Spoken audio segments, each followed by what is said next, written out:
पहला प्रश्न, कल आपने कहा कि ईश्वर को अस्वीकार कर भगवान बुद्ध ने मनुष्य को बड़ी से बड़ी गरिमा से मंडित किया। यही दलील तो नास्तिक भी ईश्वर के खिलाफ पेश करते हैं। फिर दोनों में फर्क क्या है? और क्या ईश्वर को अस्वीकार कर मनुष्य का अहंकार और भी अंधा नहीं होगा?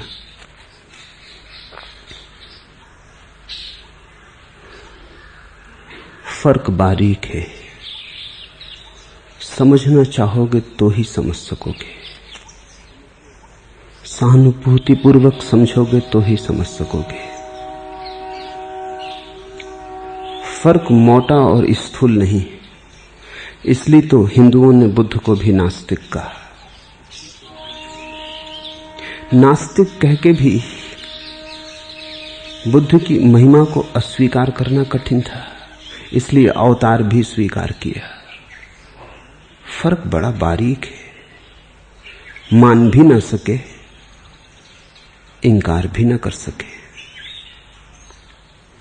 बुद्ध को स्वीकार भी ना कर सके, क्योंकि बात प्रगट ही नास्तिकता की मालूम होती है। लेकिन बुद्ध की महिमा को, प्रतिभा को, उनकी गरिमा को, उनके प्रकाश को अस्वीकार भी कैसे करें?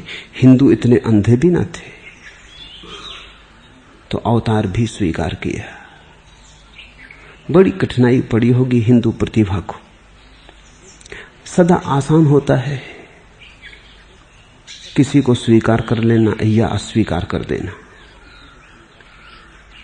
लेकिन जब दोनों के बीच में कोई कड़ी आ जाती है जहां अस्वीकार करते भी नहीं बनता, स्वीकार करते भी नहीं बनता, तो उसका अर्थ है कि बड़ी सूक्ष्म बात रही होगी।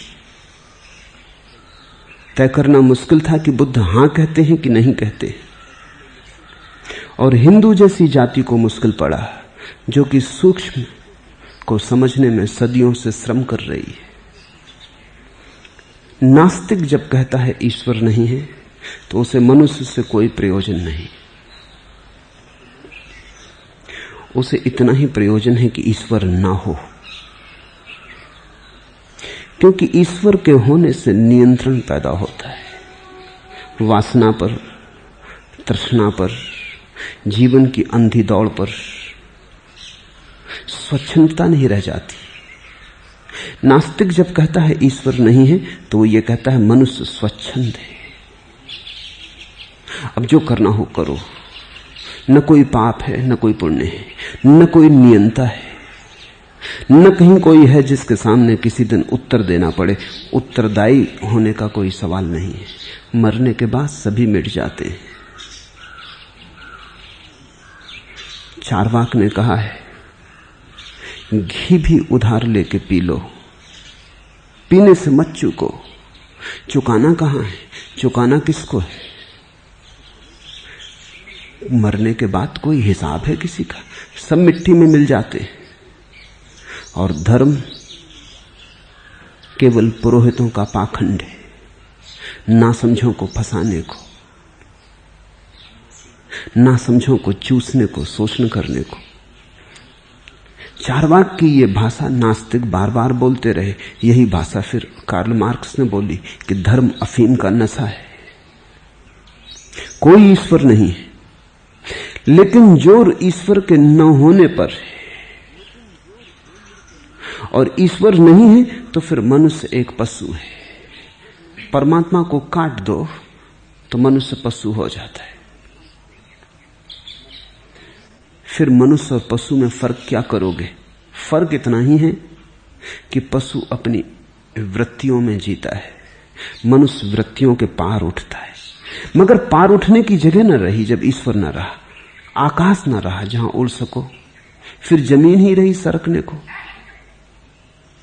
कीड़े मकोड़ों की तरह। फिर आदमी और कुत्ते में फर्क क्या है? कुत्ता कुत्ता है, आदमी आदमी। अभी फर्क है अगर ईश्वर है। ईश्वर है तो फर्क यह है कि कुत्ता कुत्ता ही रहेगा, आदमी ईश्वर हो सकता है। विकास की संभावना है। जब नास्तिक कहता है ईश्वर नहीं है, तो वो ये कहता हो चुकी बकवास, कोई विकास नहीं है, न कोई संभावना है, हमें शांति से जीने दो, हम जो करते हैं हमें करने दो, हटाओ ये पाप पुण्य की बाधा, हम पे शर्तें मत लगाओ, हमारी पाश्विकता को स्वच्छंद होने दो। इसलिए जब नीत्शे ने कहा ईश्वर मर गया है, तो तत्क्षण उसने दूसरा वाक्य भी उसमें जोड़ा कि अब मनुष्य स्वतंत्र है जो करना चाहे। God is dead and now man is free to do whatsoever he likes to do. अब कोई ऊपर कोई आंख देखने वाली नहीं, और कोई नहीं है जिसके सामने तुम्हें खड़े होकर उत्तर देना पड़े। कोई निर्णायक नहीं, तुम अकेले हो। ये आकाश सूना है, घर का कोई मालिक नहीं है, करो जो करना है। नास्तिक का जोर है ईश्वर न हो, ताकि मनुष्य पशु हो सके स्वच्छंदता से। बुद्ध ने भी कहा ईश्वर नहीं, पर उनका जोर ईश्वर के नहीं होने पर नहीं, उनका जोर मनुष्य के ईश्वर होने पर। वो ये कहते हैं कि ईश्वर हो कैसे सकता है, मनुष्य ही ईश्वर है। अत्ता ही अत्नो नाथो, ये आदमी ही ईश्वर है, अब तुम और कहां ईश्वर खोजते हो। बुद्ध कहते हैं ये कहीं और खोजना बचने का उपाय है। मत रखो आकाश में ईश्वर, अंतर आकाश में, भीतर तुम्हारे होने में छिपा है। बुद्ध ईश्वर को इंकार करते हैं कि कहीं ऐसा ना हो कि ईश्वर का होना तुम्हारा स्वयं के ईश्वरत्व का इंकार बन जाए। वैसा बन गया है, बन गया था, रोज बनता रहा है। लोग ईश्वर को पूजाते हैं और छुटकारा पा जाते। पूजा छुटकारा है कि चलो झुका लिया सिर, अब झंझट मिटी, अब जो करना है करे। ईश्वर के सामने लोग जाके वे ही प्रार्थनाएं कराते हैं जो करना चाहते हैं, उनकी ही आज्ञा मांगाते।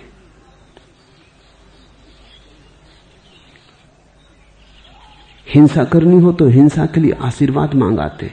हिटलर को भी आशीर्वाद देने वाले चर्च थे जिनमें उसके जनरल प्रार्थना करते। चर्चिल को भी इंग्लैंड का चर्च आशीर्वाद दे रहा था, प्रार्थना कर रहा था। भारत और पाकिस्तान में युद्ध हो जाए तो भारत के साधु सन्यासी भी आशीर्वाद देने लगते हैं राज्य को। युद्ध और हिंसा के लिए भी तुम्हारे परमात्मा से तुम प्रार्थना करने लगते हो। तुम्हारा परमात्मा झूठा, तुम्हारी प्रार्थना झूठी, तुम परमात्मा को भी स्वयं को शैतान बनने में सहारा बना लेते हो। जब बुद्ध ने कहा कोई ईश्वर नहीं, तो बुद्ध ने तुमसे प्रार्थना छीनी, परमात्मा नहीं। इसे थोड़ा समझो। बुद्ध ने तुमसे प्रार्थना छीनी कि बहुत हो चुकी बकवास, तुम परमात्मा को अपने ही काम में लगा रहे हो। नास्तिक परमात्मा को हटाना चाहता है ताकि स्वच्छंद हो सके, तुम परमात्मा के आधार पर स्वच्छंद हो रहे हो। क्या क्या नहीं किया आदमी ने परमात्मा के नाम पर, सोचो तो जरा। ऐसा क्या है जो आस्तिकों ने नहीं किया परमात्मा के नाम पर? अगर गौर से देखोगे तो नास्तिकों के नाम पर पापों की कथा बहुत कम है। उन्होंने घी उधार मांग के पी लिया होगा, लेकिन यह भी कोई बड़ा पाप हुआ। लोगों को आग में तो नहीं जलाया, उन्होंने मजा मौज कर लिया होगा, नाच लिए होंगे शराब पी के। जरा आस्तिकों के पाप का तो हिसाब रखो। मुसलमानों ने कितने ईसाई मारे, कितने हिंदू मारे, ईसाइयों ने कितने मुसलमान मारे। हिंदू कैसे आग से भर जाते जब मारने का ज्वार आता है, कैसे अंधे हो जाते। मंदिर मस्जिद ने लड़ाया आदमी को, मंदिर मस्जिद ने जोड़ा कहां? सब युद्ध मंदिर मस्जिद के नाम पर हुए। पृथ्वी लाशों से पटी, खून से भर गई। ये सब धर्म के नाम पर हुआ है और आस्तिक ने किया है। अगर नास्तिक और आस्तिक के पापों का हिसाब लगाया जाए तो नास्तिक का पलड़ा हल्का है, बहुत हल्का है। हाँ, व्यक्तिगत रूप से उसने कभी घी उधार मांग लिया होगा, ये भी कोई बात हुई, इसका भी कोई हिसाब रखोगे? व्यक्तिगत रूप से किसी स्त्री के प्रेम में पड़ गया होगा, शराब पी के नाच लिया होगा, ठीक है, मगर किसको दुख पहुंचाया, किसकी छाती में छुरा भोंका? अगर थोड़े बहुत सुख उसने पा भी लिए होंगे, अगर परमात्मा कहीं है तो क्षमा करेगा, आस्तिक को क्षमा न कर पाएगा। नास्तिक ने ईश्वर को इंकार करके थोड़ी सी स्वच्छंदता चाहिए। आस्तिक ज्यादा चालाक है, ज्यादा होशियार है। नास्तिक ईमानदार है, आस्तिक बेईमान है। उसने कहा कि छुटकारा क्या पाना, तुम ही से प्रार्थना कर लेते, वहां से कोई उत्तर तो आता नहीं, तुम ही अपना उत्तर बना लेते हो, वहां कोई बोलने वाला तो है नहीं, तुम ही जाके मंदिर में प्रार्थना कराते हो, तुम ही अपनी प्रार्थना पे सिर हिला लेते हो, तुम ही धूप दीप जला लेते हो, तुम ही बलि के बकरे चढ़ा देते हो, आदमी तक चढ़ाए तुमने, मगर यज्ञ के नाम पर चढ़ाए तो धार्मिक हो गई बात। हत्याएं की, खून बहाया, लेकिन यज्ञ के नाम पर बहा तो कृत्य पवित्र हो गया। आस्तिक ने ज्यादा चालाकी की बात की। उसने कहा परमात्मा को क्यों हटाना, परमात्मा का सहारा ही ले लो, अपनी पाप की यात्रा में उसके कंधे का सहारा ले लो, उसके कंधे पे सवार हो जाओ। आस्तिक ने वही किया जो उसे करना था। बुद्ध ने ये दोनों बातें देखी। बुद्ध ने नास्तिकता को हामी नहीं भरी। बुद्ध चार्वाक के उतने ही विपरीत थे जितने यज्ञवादी पुरोहितों के। लेकिन बुद्ध ने देखा कि ये तो ईश्वर के नाम पर स्वच्छंदता चलती, उन्होंने ईश्वर को इंकार किया। इंकार में जोर नहीं है, जोर इस बात में है कि मनुष्य की महिमा अपरसीम है, उसके ऊपर किसी परमात्मा को भी रखने की जरूरत नहीं। परमात्मा मनुष्य के भीतर छिपा है, उसे प्रकट होना है। बुद्ध ने एक नई आस्तिकता की भाषा दी जगत को। उसे समझो, परमात्मा कहीं है नहीं रेडीमेड, तैयार बैठा नहीं तुम्हारे लिए कि गए और कब्जा कर लिया। परमात्मा कोई वस्तु नहीं है, तुम्हें निर्मित करना होगा, सृजन करना होगा। तुम्हारे ही अंतर्गृह में, तुम्हारे ही अंतरतम में जला के दिए को, प्रकाश को, रोशनी को, जागृति को, होश को, ध्यान को, तुम्हें परमात्मा को जन्म देना होगा। तुम्हें परमात्मा की मां बनना होगा, तुम्हें गर्भ बनना होगा। यही मतलब है जब बुद्ध कहते हैं मनुष्य के ऊपर कोई भी नहीं। वो ये कहते हैं मनुष्य के भीतर सब है, ऊपर नहीं। और मनुष्य को अगर ऊपर जाना है तो भीतर जाना है। भीतर जाके ही मनुष्य ऊपर जाएगा। स्वयं को पाकर ही मनुष्य सत्य को पाएगा। अपनी आत्यंतिक सच्चाई को पहचान कर ही परमात्मा से मिलन होगा। और ये मिलन कहीं बाहर किसी मंदिर के द्वार पर होने को नहीं, किसी स्वर्ग। बाहर से परमात्मा को इंकार किया, भीतर रखने को मंदिर से हटाया ताकि तुम्हारे भीतर विराजमान कर सके। बुद्ध से बड़ा आस्तिक संसार में कभी हुआ नहीं, होगा भी संदिग्ध है। बुद्ध की आस्तिकता इतनी गहन है, इतनी हिम्मत और साहस से भरी है कि उन्होंने ईश्वर को भी इंकार कर दिया। ये ईश्वर के विरोध में नहीं, ये ईश्वर के प्रेम में उठा कदम। ये देख के कि ईश्वर के नाम पर जो हो रहा है वो ईश्वर को बिना हटाए ना रुकेगा। ईश्वर को हटा लो, सब उपद्रव का जाल बंद हो जाएगा। और मनुष्य को उन्होंने विधि दी कि कैसे ईश्वर को निर्मित करो। ईश्वर सृजन है तुम्हारा। इसे थोड़ा समझो, इसकी सूक्ष्मता का थोड़ा स्वाद लो। प्रत्येक व्यक्ति को अपने ईश्वर को निर्मित करना है। तुम ही हो मूर्तिकार, तुम ही हो मूर्ति, तुम ही हो वो पत्थर जिसको मूर्ति बननी है, तुम ही हो वो छेनी जिससे मूर्ति बननी। तुम्हारे अतिरिक्त कोई भी नहीं। मनुष्य सब कुछ है। सितार भी वही, संगीतज्ञ भी वही, स्वर ध्वनि भी वही। तुम्हारे भीतर सब है। संयोजन देना है, ठीक ठीक व्यवस्था जुटानी है, टूटे खंडों को पास लाना है, अखंड बनाना है। मूर्ति छिपी है अनगढ़ पत्थर में, अनगढ़ को काटना छांटना है, व्यर्थ को अलग करना है, असार से सार का भेद करना है। और परमात्मा प्रकट हो जाएगा। परमात्मा का आविर्भाव होगा और तुम्हारा परमात्मा जब प्रकट होगा तो वो तुम्हारा होगा, और जो अपना नहीं वो भी क्या है। वो तुम्हारी ही श्वासों में रमा होगा, वो तुम्हारे ही हृदय की धक धक होगा, वो तुम्हारे ही प्राणों की ज्योति होगा। जो अपना है वही स्थिर है। अगर तुमने परमात्मा को दूसरे की तरह पा लिया, छूट जाएगा। सब दूसरे छूट जाते हैं, सिर्फ अपना होना नहीं छूटता। इसलिए बुद्ध कहते हैं अपने को ही पा लेना, बस एकमात्र पा लेना है। धन पालोगे छूट जाएगा, मंदिर मकान बना लोगे छूट जाएगा, यश प्रतिष्ठा छूट जाएगी, सब छूट जाएगा। इसी तरह तुमने अगर परमात्मा को भी पर की तरह पाया, दूसरे की तरह पाया, छूट जाएगा। जो पर है वो तुम्हारा स्वभाव नहीं हो सकता। बुद्ध ने परमात्मा को तुम्हारा स्वभाव कहा। अब इसे समझो, नास्तिक चाहता है ईश्वर न हो ताकि तुम स्वच्छंद हो जाओ। बुद्ध चाहते हैं ईश्वर हटे ताकि तुम धार्मिक हो जाओ, ताकि तुम स्वतंत्र हो जाओ, ताकि तुम्हारी महिमा पर कोई सीमा न रह जाए, कोई बाधा ना हो, सब पत्थर हट जाएं, तुम्हारी मुक्ति परिपूर्ण हो जाए। तो बुद्ध ने हजारों लोगों को आस्तिक बना दिया बिना ईश्वर के, और तुम ईश्वर को पकड़े बैठे हो और आस्तिक नहीं हो पाए।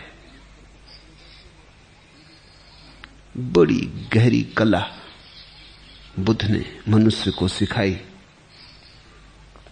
फिर बुद्ध जब कहते हैं ईश्वर नहीं है, तो वो किसी सिद्धांत की बात नहीं कह रहे हैं। वो ये नहीं कह रहे हैं कि ईश्वर नहीं है ऐसा मेरा कोई सिद्धांत है। वो इतना ही कहते हैं जब सत्य को जाना तो स्वयं को देखा, ईश्वर को नहीं। कुछ भी नहीं है, यह कुफ्र ईमा दोनों, कुछ भी नहीं, यह गबरो मुसलमान दोनों। जब राजे हकीकत से उठाया पर्दा, रोने लगे हो के पसेमा दोनों। न तो धार्मिक की बात सच है, न अधार्मिक की बात सच है, न हिंदू की न मुसलमान की। जब पर्दा उठता है सत्य से तो दोनों रोने लगते हैं, क्योंकि ये तो कुछ और ही है जो देखा। इसको तो कभी सोचा भी ना था, सपने में भी इसकी झलक ना मिली थी। जब बुद्ध ने कहा ईश्वर नहीं है, तो उन्होंने सिर्फ इतना ही कहा, जिस ईश्वर की तुम चर्चा कर रहे हो वो तुम्हारी कल्पना का प्रक्षेपण है, वो तुमने ही बनाया है। अगर घोड़े ईश्वर बनाएंगे तो घोड़े की शक्ल में बनाएंगे, आदमी की शक्ल में तो कभी नहीं बना सकते। अगर आदमी की शक्ल में बनाएंगे तो शैतान को बनाएंगे, क्योंकि आदमी ने घोड़ों को सिर्फ सताया, किया क्या है। अगर घोड़े ईश्वर बनाएंगे तो घोड़े की शक्ल में बनाएंगे, सुंदरतम घोड़ा बनाएंगे, कोई चेतक, राणा प्रताप का घोड़ा। आदमी की शक्ल में तो नहीं बना सकते। राणा प्रताप को भी स्वीकार नहीं कर सकते, क्योंकि राणा प्रताप भी चेतक पे ही चढ़े रहे, छाती तो चेतक की ही रौंदी। आदमी तो घोड़े स्वीकार नहीं कर सकते। इसलिए तो दुनिया में इतनी ईश्वर की धारणाएं हैं, क्योंकि इतने तरह के आदमी हैं। अब तुम अगर कहो निग्रो से कि तू गोरे भगवान को बना ले, कैसे बनाएगा? गोरा शैतान हो सकता है, भगवान कैसे हो सकता है? गोरे ने सिर्फ सताया, छाती पे चढ़ा रहा। निग्रो तो काला ही भगवान बनाएगा।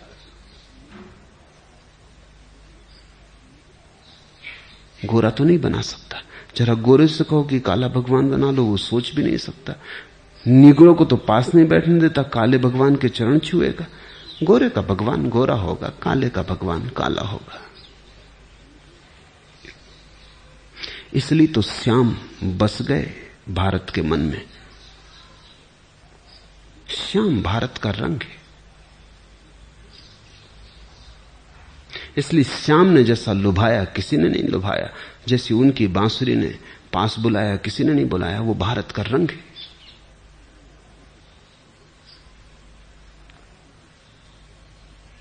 वो हमसे मेल खाता, तालमेल खाता। प्रत्येक जाति अपनी ही शक्ल में तो अपने भगवान को बनाती। चीनी से कहो कि तुम जरा लंबी नाक वाले भगवान को बना लो, नहीं बना सकता, चपटी ही नाक होगी, गाल की हड्डियां उठी हुई होंगी। चीनी का भगवान चीनी होने को है। इसे तुम जरा गौर से देखो तो तुम्हें यह समझ में आ जाएगी कि हमारा भगवान हमारी ही कल्पना का विस्तार है। उसे हम अपने ही रंग रूप में बनाते हैं। वो हमारी ही सुंदरतम छवि है। जैसा हम चाहते कि हम होते वैसा हमारा भगवान होता है।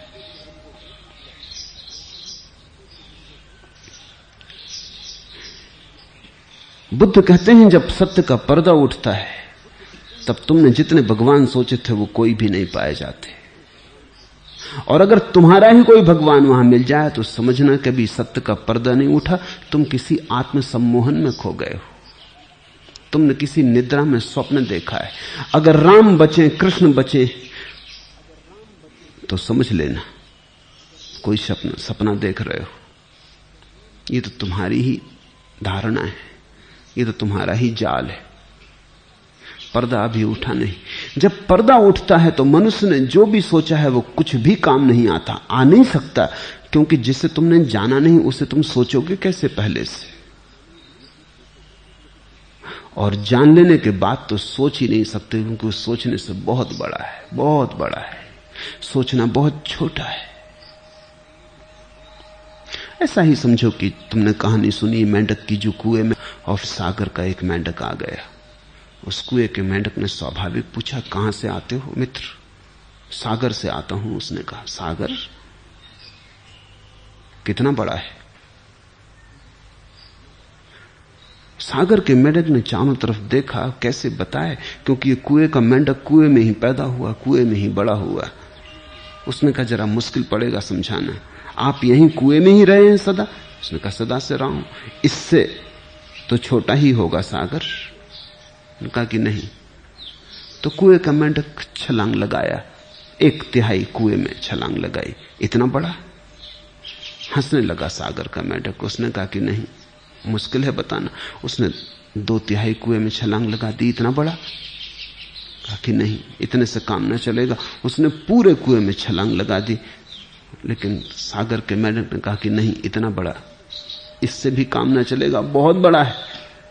इस कुएं से हम पैमाना ना बना सकेंगे, हम इसके आधार पर, इसके मापदंड से नाप ना सकेंगे। तो फिर कुएं के मेंढक ने कहा, निकल झूठे बाहर। इससे बड़ा कोई सागर न कभी हुआ है, न हो सकता है। ऐसा आदमी का विचार का कुआं है। उसी में हम पैदा होते, उसी में बड़े होते, उसी में जीते। बुद्ध सागर से आते, सागर को देखकर हमारे कुएं में आते। हम उनसे पूछते हैं, हमारे ईश्वर जैसा ही है सत्य? बुद्ध कहते नहीं, इससे काम ना चलेगा। बस इतना ही मतलब है बुद्ध जब ईश्वर को इंकार करते हैं। वो कहते इस कुएं से मापदंड न बनेगा। तुम जो कुछ भी कहोगे, तुम्हारी भाषा जो कहेगी, मुझे ना ही कहना पड़ेगा। नहीं नहीं नहीं, नेति नेति ही करते जाना पड़ेगा। उपनिषदों ने नेति नेति की प्रशंसा की है, लेकिन फिर उपनिषद के भक्त भी डर गए जब किसी आदमी ने वस्तुतः नेति नेति कहा। उपनिषद तो सिर्फ बात करके रह गए थे, बुद्ध ने वस्तुतः कहा नेति नेति। नहीं नहीं, ये भी रूप नहीं, वो भी रूप नहीं। तुमने जितनी भी बातें परमात्मा के संबंध में कही है, सब नहीं। स्वभावतः आदमी को धक्का लगा, हमको इतना तो इंकार मत करो, कुछ तो कहो, इससे 1000 गुना बड़ा होगा, 1,00,000 गुना बड़ा होगा, करोड़ गुना बड़ा होगा, लेकिन कुछ तो कहो, हमारे मापदंड को स्वीकार तो करो। करोड़ गुना बड़ा होगा तो भी आदमी निश्चिंत हो जाएगा। वो कहेगा कोई हर्ष नहीं, मापदंड तो अपने हाथ में है, एक कदम चलना अपने हाथ में है। एक एक कदम चल के 1000 मील की यात्रा पूरी हो जाती। लेकिन बुद्ध ने कहा इस कदम से पहुंचना हो ही नहीं सकता, ये कदम ही गलत है। कल्पना का कदम ही गलत है, चाहे तुम उसे प्रार्थना कहो, चाहे भक्ति कहो, चाहे तुम उसे पूजा अर्चना कहो, कल्पना का कदम गलत है। कल्पना से जागना है, ये तो कल्पना में सो जाना है। ये कल्पना में सोने से तुम सपने देख लोगे, सुंदर सपने, मन भावन, खूब रस भरे सपने, पर जब भी आंख खुलेगी रोने लगे हो के पसे मां दोनों। कुछ भी नहीं है यह कुफ्र ईमान दोनों, धार्मिक अधार्मिक, काफिर और मुसलमान। कुछ भी नहीं है यह गब्र मुसलमान दोनों। जब राज्य हकीकत से उठाया पर्दा, जब सत्य से पर्दा उठाया, घूंघट हटाया, रोने लगे हो के पसे मां दोनों। वो रोएंगे, सिर्फ बुद्ध नहीं रोएंगे। बुद्ध के पीछे चलने वाला नहीं रोएगा, क्योंकि वो कोई आकांक्षा लेके ही नहीं चल रहा है, वो कोई अपेक्षा लेके ही नहीं चल रहा है। वो तो शून्य का दर्शन करने चला है, उसने कोई आकार बनाया ही नहीं। बुद्ध से ज्यादा बड़ा निराकारवादी नहीं हुआ, बुद्ध से बड़ा निर्गुणवादी नहीं हुआ। आस्तिक हैं जो कहते हैं परमात्मा है, निराकार है, वो गलत भाषा बोल रहे हैं। अगर है तो आकार आ गया, सिर्फ नहीं ही निराकार हो सकती। इसलिए कहता हूं बात में जरा सूक्ष्म है। बुद्ध ने कहा परमात्मा नहीं है, अगर इसको हम आस्तिक की भाषा में रखें इसका अर्थ होगा परमात्मा निराकार है। लेकिन नहीं कहा निराकार नहीं, क्योंकि अगर कहो परमात्मा निराकार है और परमात्मा भी कहे चले जा रहे हो तो निराकार और परमात्मा में मेल नहीं बैठता। परमात्मा का तो आकार हो गया, जैसे कहा है, तुमने कहा वृक्ष है, आकार हो गया। तुम कहो वृक्ष है और निराकार है, तब तुम मूढ़ता की बातें कर रहे हो। तुमने कहा सूरज है, आकार हो गया। जहां है आया वहां आकार आया, जहां है आया वहां गुण आया। फिर तुम कहोगे परमात्मा है और निर्गुण है, तो तुम विरोधाभास बोल रहे हो। इधर हां कहते हो, इधर ना कहते हो। इतना उपद्रव करने की क्या जरूरत? बुद्ध की निष्ठा बड़ी साफ है। जब उन्हें परमात्मा को निराकार कहना, वो कहते हैं परमात्मा नहीं। अब तुम समझ पाओगे, नहीं का अर्थ है निराकार। बुद्ध का नहीं और नास्तिक का नहीं बड़े अलग अलग हैं। बुद्ध के नहीं में अस्वीकार नहीं है, बुद्ध के नहीं में निराकार है। नास्तिक के नहीं में अस्वीकार है। दो में से एक ही बच सकता है। यह वचन है परमात्मा निराकार है। बुद्ध को लगता है अगर परमात्मा को बचाते हैं तो निराकार खोता है, अगर निराकार को बचाते हैं तो परमात्मा खोता है। बुद्ध ने परमात्मा को खोना पसंद किया, निराकार को खोना पसंद नहीं किया, क्योंकि निराकार ही भगवत्ता का आत्यंतिक स्वरूप है। ऐसे बुद्ध ने परमात्मा को बचाया। अब तुम्हें बात जरा उलझी मालूम पड़ने लगेगी, क्योंकि तुम तो 2-2-4 वाली दुनिया में रहते हो। काश सत्य इतना गणित जैसा साफ सुथरा होता, नहीं है इतना साफ सुथरा।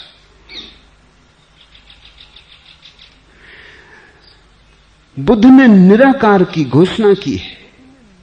न बुद्ध के अनुयायी समझ सके, न बुद्ध के विरोधी समझ सके ठीक ठीक ये आदमी क्या कह रहा है। बुद्ध सिर्फ नेति नेति की भाषा बोल रहे थे।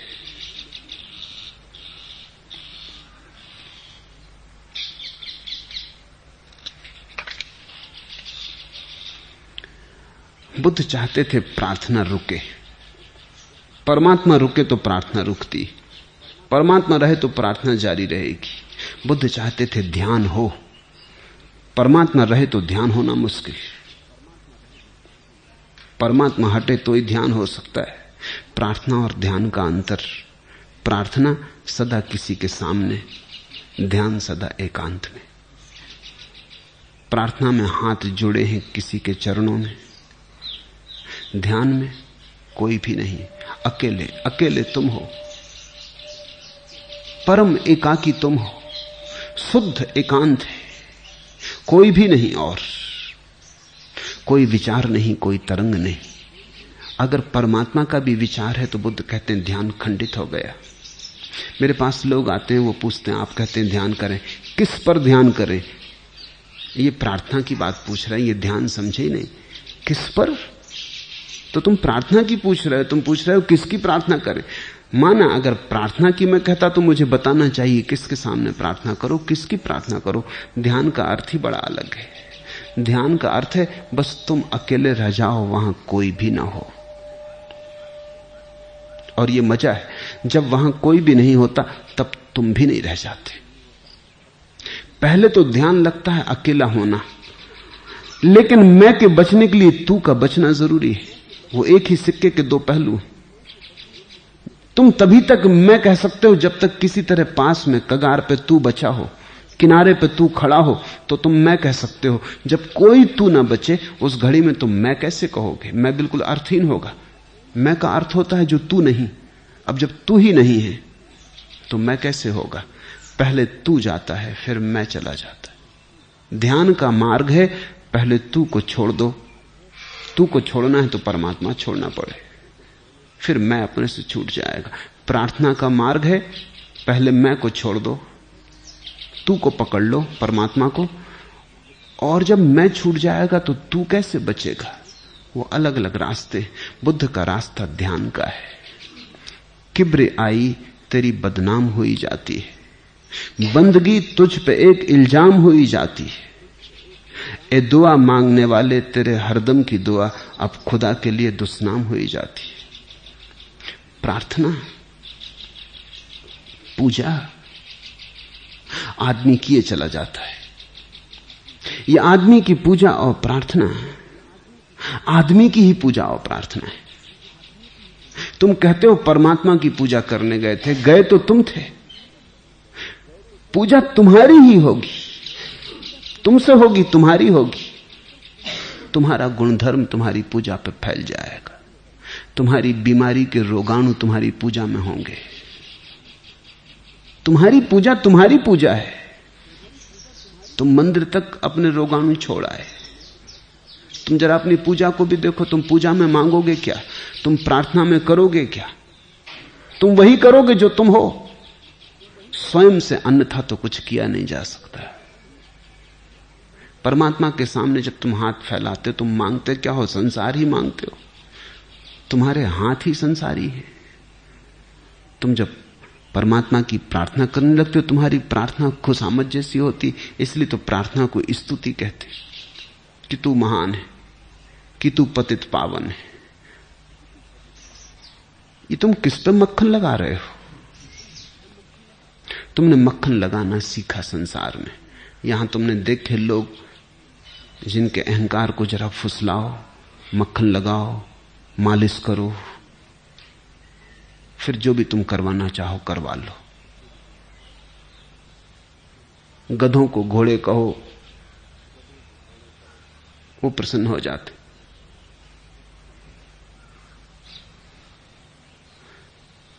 जब रास्ते पे तुम बिना प्रकाश की साइकिल से पकड़ जाओ पुलिस वाले को, इंस्पेक्टर कहो, वो छोड़ देता।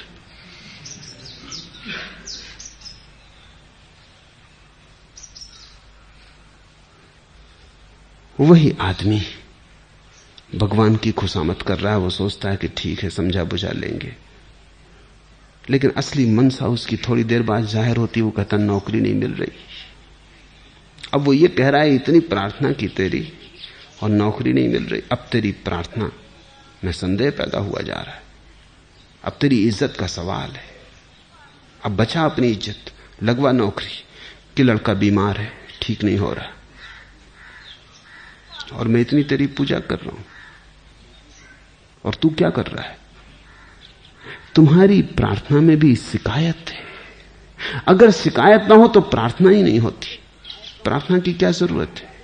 तेरी किब्र आई बदनाम हुई जाती है, बंदगी तुझ पे एक इल्जाम हुई जाती है। तुम जब भी प्रार्थना करते हो उसमें कहीं इल्जाम होता है, शिकायत होती। तुम ढांकते हो अच्छी भाषा में उसे, लेकिन अगर गौर से देखो तो तुम ये कह रहे हो कि लो अब हम तो कर चुके स्तुति, अब तुम करके दिखाओ। अब हमने अपना कर दिया, अब तुम करो। अब अगर तुमसे न हो सके तो कैसे तुम सर्वशक्तिमान, कैसे तुम सर्वज्ञाता, कैसे तुम सर्वव्यापक? ए दुआ मांगने वाले तेरी हरदम की दुआ अब खुदा के लिए दुश्मन हुई जाती। तुम्हारी पूजा और प्रार्थना के शब्द अपशब्द हो जाते। दुष्नाम हो जाते। बुद्ध ने कहा प्रार्थना को हटाओ, बहुत हो चुकी प्रार्थना, कुछ होता नहीं। परमात्मा तो दूर, आदमी नहीं हो पाता। परमात्मा की खोज तो मुश्किल है, आदमी को आदमी ही नहीं मिल पाता। ये परमात्मा जोड़ना था, जोड़ता तो नहीं, बीच में तोड़ने की तरह खड़ा हो गया, पत्थर की तरह खड़ा हो गया है। क्या फर्क है हिंदू और मुसलमान में? कौन सा फर्क है? क्या फर्क है हिंदू और ईसाई में? बस परमात्मा की धारणा का फर्क है, और तो कोई फर्क नहीं। कोई पूरब की तरफ हाथ जोड़ता है, कोई पश्चिम की तरफ हाथ जोड़ता है। ऐसी छोटी बातों पर सिर खुल जाते, बड़ी क्षुद्र बातों में। धर्म ने क्षुद्र बातें सिखा दी। ये तो परमात्मा के साये में बीमारियां पली। बुद्ध ने कहा हटाओ ये साया, आदमी को साफ साफ होने दो। ये तो धर्म की आड़ में अधर्म पला। अगर आदमी की कोई ईश्वर की धारणा ना हो तो तुम्हारे और दूसरे के बीच क्या फासला होगा? तुमने कभी दो तरह के नास्तिक देखे? बुद्ध को यह बात समझ में आ गई। दो तरह के तुमने नास्तिक देखे? तुमने नास्तिकों को कभी लड़ते देखा? तुमने नास्तिकों के कोई संप्रदाय देखे? क्या कारण है कि नास्तिक का कोई संप्रदाय नहीं पर संप्रदाय बन ही नहीं सकता। नहीं दो ढंग की तो हो ही नहीं सकती। तुम कहो मेरी नहीं अलग, तुम्हारी नहीं अलग, हमारी नहीं हिंदू, तुम्हारी नहीं मुसलमान, तो पागलपन मालूम होगा। हां में फर्क हो सकता है, रूप आकार में फर्क हो सकता है, निराकार में तो फर्क नहीं हो सकता। इसलिए नास्तिक तो सारी दुनिया में एक है। होना तो आस्तिक को एक चाहिए था। नास्तिक लड़ते समझ में आता, ईश्वर विहीन अंधकार में भटकते हुए लोग वो तो लड़ते दिखाई नहीं पड़ते।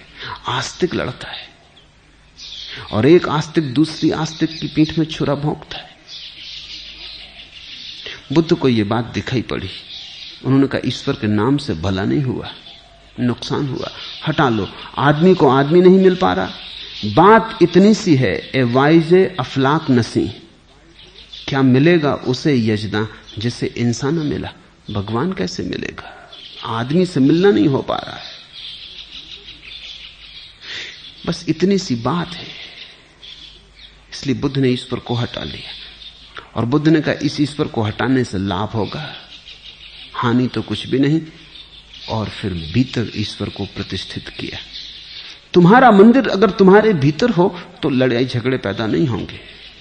तुम्हारा मंदिर अगर बाहर बना तो मस्जिद से अलग हो जाएगा, लड़ाई झगड़े शुरू हो जाएंगे। बुद्ध ने कहा वक्त आ गया कि मंदिर आदमी के भीतर बने, वक्त आ गया कि अब आदमी मंदिर बने। अब ईंट पत्थर के मंदिर से काम ना चलेगा।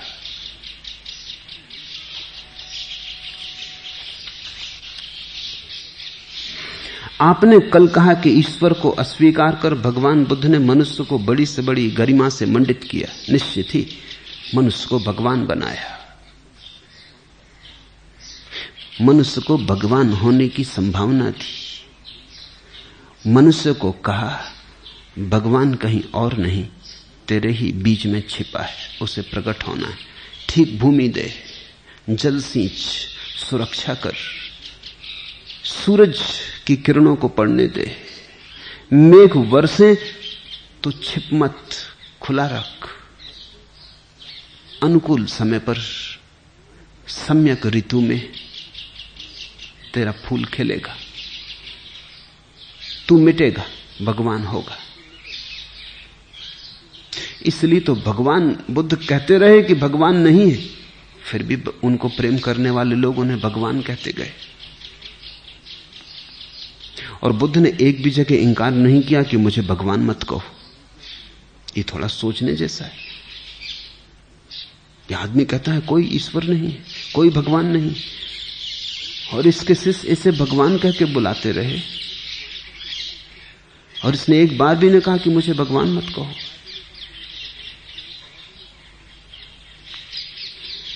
बुद्ध ने भगवान को मनुष्य की अंतिम संभावना बनाया। वो मनुष्य का पूरा खिल जाना है, मनुष्य का प्रफुल्ल हो जाना है। छिपाओ मत आड़ों में, चली इस चमन में आंधियां कि जमीन ताबा फलक गई। मैं वह बदनसीब गुबार हूं जो एक आस्था में छिपा रहा। जब आंधियां आती हैं, और ऐसी आंधियां आती हैं, बुद्ध ऐसी ही आंधी है, जबकि जमीन आकाश को छू लेती। चली इस चमन में आंधियां कि जमीन ताबा फलक गई। ऐसे तूफान उठा, ऐसा बवंडर उठा कि जमीन की धूल आकाश को छू ली। मैं वह बदनसीब गुबार हूं जो एक आस्था में छिपा रहा, और मैं एक ड्योढ़ी में छिपा रहा। एक जरा सी धूल का टुकड़ा सीढ़ी की आड़ में पड़ा रहा, आंधी से बचा लिया। जब बुद्ध जैसा व्यक्ति पृथ्वी पर आता है तो आंधी लेके आता है। उसके साथ तुम आकाश में उठ सकते थे, लेकिन बहुत थोड़े लोगों ने उस आंधी के प्रति अपने को खुला छोड़ा। और जब आंधी आती है तो तुम्हारी सब धारणाओं को तोड़ जाती है। आंधी तुम्हारी धारणाओं की फिक्र करती, तुम्हारे घरगुलों की, तुमने रेत के जो घर बना रखे उनकी चिंता करती। आंधी आती सब पहुंच जाती। आंधी ही क्या जो तुम्हारे रेत के घरगुले न मिटा पाए, हिंदू मुसलमान ईसाई सबको पहुंच जाती। जब आंधी आती है तो वेद कुरान बाइबल सबको उड़ा जाती है। जब आंधी आती है तो सिर्फ थोड़े से हिम्मतवर उस आंधी के ऊपर सवार हो जाते हैं और आकाश को छू लेते। बुद्ध ने ईश्वर को इंकार किया ताकि तुम ईश्वर हो सको। बुद्ध ने ईश्वर की बात नहीं उठाई। बात क्या करनी है? होने की बात है, करने की थोड़ी बात है। होकर देख लो। बुद्ध ने द्वार खोला और कहा आओ भगवान होकर देख लो, आओ आकाश होकर देख लो। बात कब तक करते रहोगे? बहुत हो चुकी बात। यही मैं तुमसे कहता हूं, न भगवान की पूजा की जरूरत है, न भगवान का गुणगान करने की जरूरत है। कितना तो कर चुके, कब समझोगे? द्वार खोलता हूं, आओ भगवान ही हो जाओ। इससे कम पे राजी भी क्या होना है? क्या गिड़गिड़ाए चले जाना? उठो, अपनी गरिमा को संभालो। उठो, अपनी गरिमा की अभिव्यक्ति करो। उठो, अभिव्यंजना होने दो। डर स्वाभाविक है। प्रश्न में पूछा गया है कि यही दलील तो नास्तिक भी ईश्वर के खिलाफ पेश करते। दलील के शब्द यही होंगे, दलील यही नहीं। शब्दों पे मत जाओ। शब्द तो कभी कभी एक ही जैसे होते हैं, फिर भी अर्थ अलग हो जाता है। प्रेम में वही शब्द कहा जा सकता है, क्रोध में वही शब्द कहा जा सकता है, प्रशंसा में वही शब्द कहा जा सकता है, निंदा में वही शब्द कहा जा सकता है, सच्चाई से वही शब्द कहा जा सकता है, व्यंग में वही शब्द कहा जा सकता है। शब्द पर मत जाओ। मूढ़ों को भी महापंडित कहते हैं।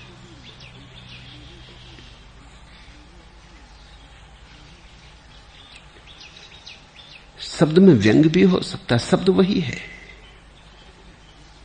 शब्द पर मत जाओ, थोड़ा झांक कर देखो, शब्द में अर्थ को तलाशो। चारवाक ने कहे हैं वही शब्द, बुद्ध भी वही शब्द कहते हैं, मार्क्स भी वही शब्द कहते हैं, लेकिन बड़े फर्क है। राहुल सांकृत्यायन ने, एक बौद्ध पंडित ने, जो कि साथ ही साथ कम्युनिस्ट भी थे, इस बात की पूरी जीवन चेष्टा की कि बुद्ध और मार्क्स में तालमेल है।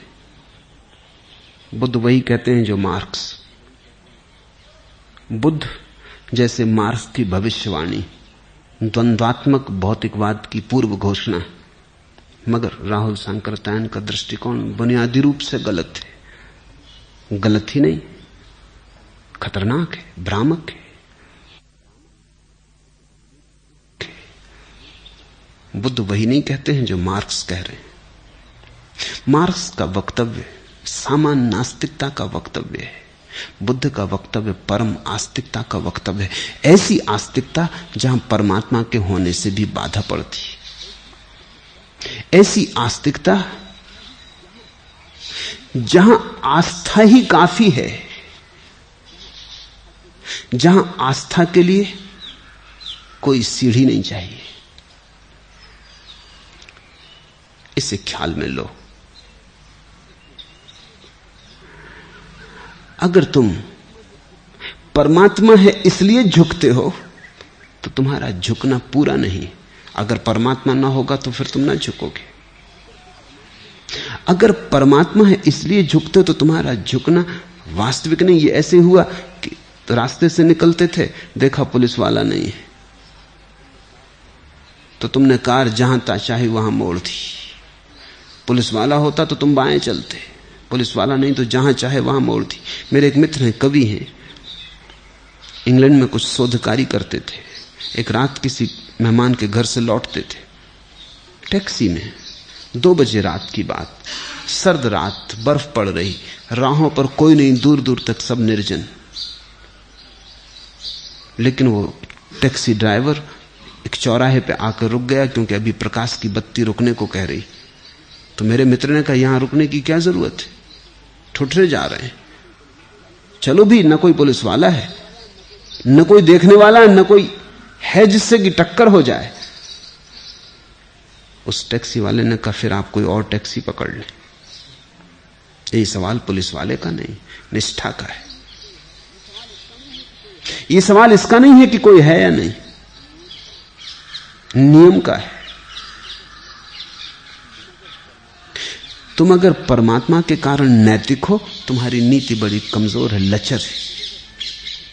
तुम अगर नैतिक हो, परमात्मा हो या ना हो, तो तुम्हारी नीति बहुमूल्य है। मजनू है मगर ख्वाहिश से लैला नहीं करते। हम इस तो करते हैं, तमन्ना नहीं करते। बुद्ध ने आस्था दी, आस्था के लिए कोई जगह ना दी जहां तुम जगह पर रख लो उसे। बुद्ध ने सिर्फ आस्था का शुद्ध भाव दिया। श्रद्धा दी, श्रद्धा के लिए कोई आधार ना दिया, निराधार श्रद्धा थी। बुद्ध ने कहा, झुको तो जरूर, लेकिन कोई है नहीं जिसके लिए झुको, झुकने में मजा है।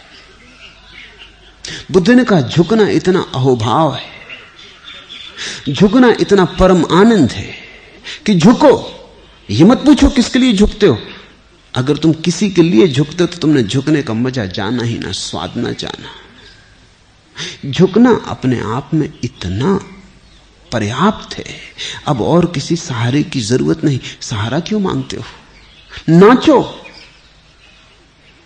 इसका अर्थ ठीक से समझना। इसका अर्थ हुआ कि बुद्ध ने साधन को साध्य बना दिया। बुद्ध ने कहा, मार्ग ही मंजिल है, यात्रा ही गंतव्य है।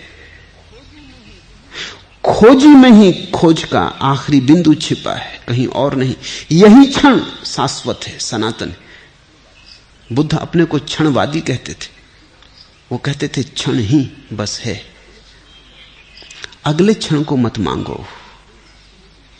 ये क्षण काफी है, इस क्षण का आनंद काफी है, इस क्षण का नृत्य संगीत काफी है। तुम इसको जियो, भोगो। कठिन है, क्योंकि हमें लगता है कि बिना सहारे हम कैसे चलेंगे। हालांकि तुम बिना सहारे ही चलते रहे हो। सहारा सिर्फ भ्रांति है। बुद्ध ने सिर्फ भ्रांति छीनी है तुमसे। और अगर एक बार भ्रांति गिर जाए तो तुम्हें अपने पैरों पर भरोसा आ जाए, और अपने पे भरोसा आया तो परमात्मा पे भरोसा। ऐसा समझो, जिसे अपने पे भरोसा ना आया उसे कैसे परमात्मा पे भरोसा आएगा। जिसने अभी अपने पर भी भरोसा नहीं लाया, वो जिस पे भी भरोसा लाएगा उस पर भी संदेह बना रहेगा। तुम्हारे भीतर संदेह है, अपने पे संदेह है। मेरे पास लोग आते हैं, वो कहते हैं हमारी आप पे पूरी श्रद्धा। मैं कहता हूं ठहरो, जल्दी ना करो, तुम्हारी अपने पे श्रद्धा है? कहते हैं अपने पे तो नहीं। तो मैंने कहा तुम मुझ पे कैसे करोगे? तुम ही करोगे ना। तुम्हें अपने पे श्रद्धा नहीं तो अपनी श्रद्धा पे कैसे श्रद्धा होगी? वो तुम्हारी श्रद्धा है ना। तुम भीतर डगमगा रहे हो, संदेह से भरे हो, तुम घबरा के कहते हो हम आप पे श्रद्धा करते हैं, पूरी श्रद्धा करते हैं, ये टिकेगी नहीं, ये ज्यादा देर न चलेगी। तुम गलत आश्वासन में पड़ जाओगे, व्यर्थ की उलझन पैदा होगी। सत्य को देखो, सच्चाई को देखो, पहले वहां पैरों का डगमगाना समाप्त होना चाहिए। जिस दिन वहां तुम खड़े हो जाओगे सुदृढ़, उस सुदृढ़ता से एक और ही तरह की श्रद्धा का जन्म होगा। उस श्रद्धा की जड़ें होंगी तुम्हारे जीवन में, उसमें बल होगा, सामर्थ्य होगा, उस श्रद्धा में आश्वासन होगा, कुछ हो सकता है। अभी तुम जो श्रद्धा कर रहे हो, कहते हो मैं सब आपके ऊपर छोड़ता हूं, मेरी आप पे बड़ी श्रद्धा है, तुम आज नहीं कल मुझे दोष दोगे, तुम कहोगे हमने तो सब छोड़ दिया था, कुछ हुआ नहीं, आपने कुछ किया नहीं। तुम छोड़ कैसे सकते हो? पूरा छोड़ने के लिए तो पूरी श्रद्धा चाहिए हो। मजा यह है जिसको अपने पे पूरी श्रद्धा है, छोड़ने की कोई जरूरत नहीं है। जहां श्रद्धा है वहीं सत्य के सुमन खिलने लगते हैं। बुद्ध ने तुम्हारे आसपास से जो भी सांयोगिक धर्म है वो हटा दिया, जो बिल्कुल सारभूत धर्म है उतना ही बचाया। उन्होंने जो भी अनावश्यक था वो हटा दिया। उन्होंने कहा अनावश्यक का जंगल खड़ा हो गया है, उसमें तुम भटके चले जा रहे हो। अनावश्यक को हटा दो, आवश्यक को बचा लो। जिसको हटाया ना जा सके बस उसको बचा लो, जिसको काटना भी चाहो न काट सको बस उसको बचा लो। जो तुम्हारा स्वभाव है वही बच जाए तो सब बच गया। फिर पूछा है और क्या ईश्वर को अस्वीकार कर मनुष्य का अहंकार और भी अंधा नहीं होगा? हो सकता है, आदमी पर निर्भर है, तुम पर निर्भर है।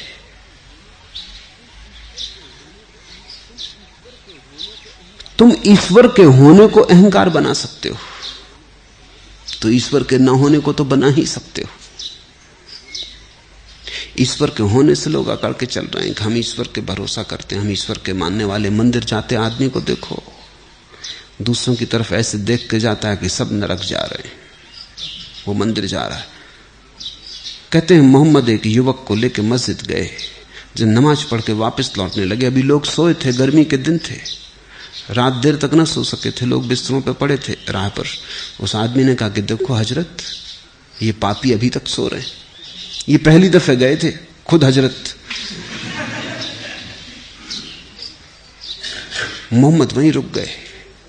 उन्होंने कहा ये मुझसे भूल हो गई कि मैं तुझे मस्जिद ले गया, तेरी नमाज तो बेकार गई, मेरी नमाज खराब हो गई, मुझे फिर जाना पड़ेगा। उस युवक ने पूछा मतलब?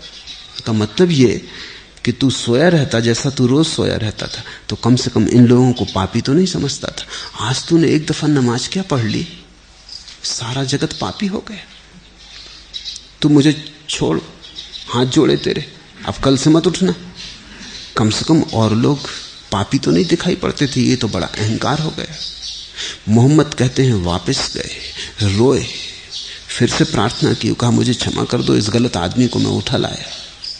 मैंने तो सोचा था प्रार्थना में डूबेगा, ये तो अहंकार में डूब गया। तो तुम भगवान से जब अहंकार में डूब गए, ठीक है, प्रश्न बिल्कुल ठीक है, भगवान ना होगा तो कहीं और अहंकार में ना डूब जाओ। तुम पे निर्भर है। तुम औषधि को जहर बना लेते हो,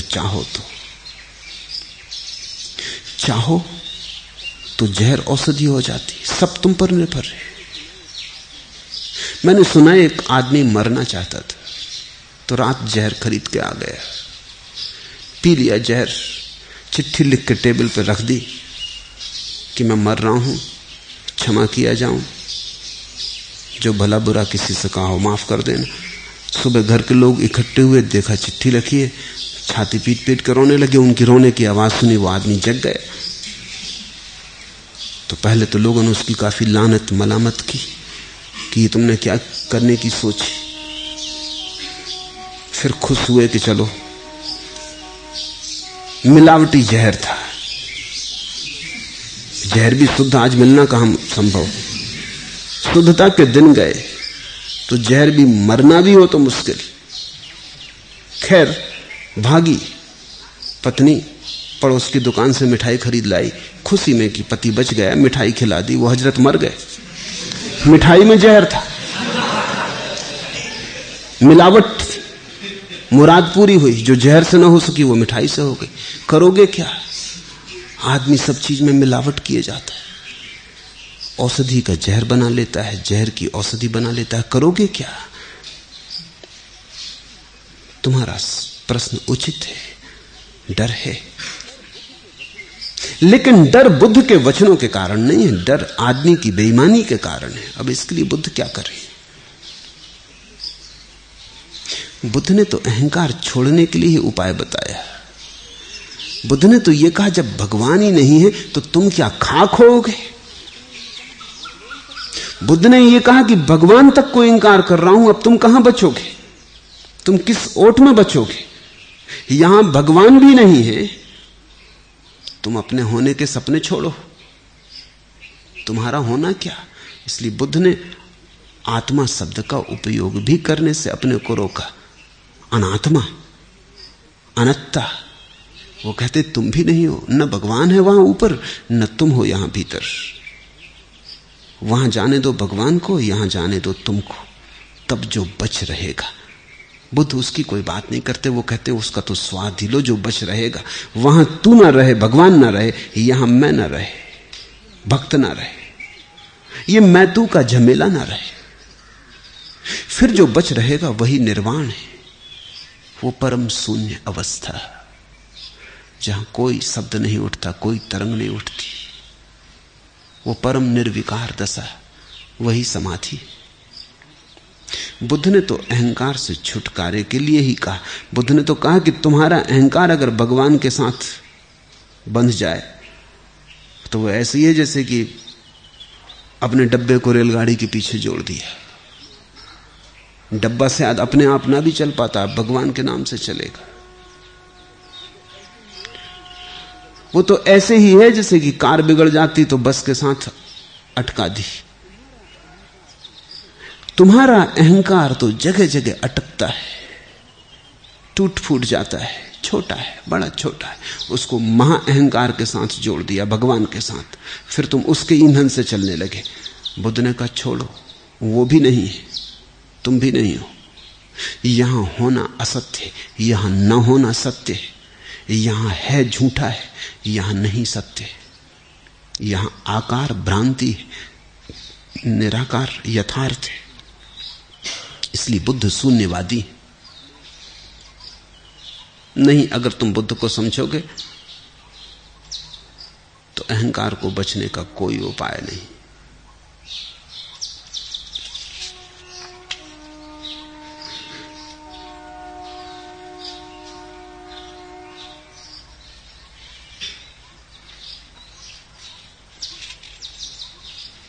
दूसरा प्रश्न, जब मैं शुरू आपके पास आई थी तब ऐसा लगता था मैं किसी विशेष पात्रता के कारण आपके पास पहुंच पाई हूं, लेकिन अब दिनों दिन अपनी अपात्रता का बोध हो रहा है और आपकी असीम करुणा का भी। भगवान मेरा अहोभाव स्वीकार करें, मुझे आशीर्वाद दें। पात्रता का बोध अपात्रता है, अपात्रता का बोध पात्रता है। जिसने समझा कि मैं पात्र हूं उसका अहंकार सघन होगा, जिसने समझा कि मैं अपात्र हूं उसका अहंकार पिघलेगा, बहेगा। इसलिए कभी कभी पापी पहुंच जाते हैं और पुण्यात्मा नहीं पहुंच पाते। पुण्य भी पाप से बदतर हो जाता है अगर उससे अहंकार सजने लगे, और अक्सर सजता है।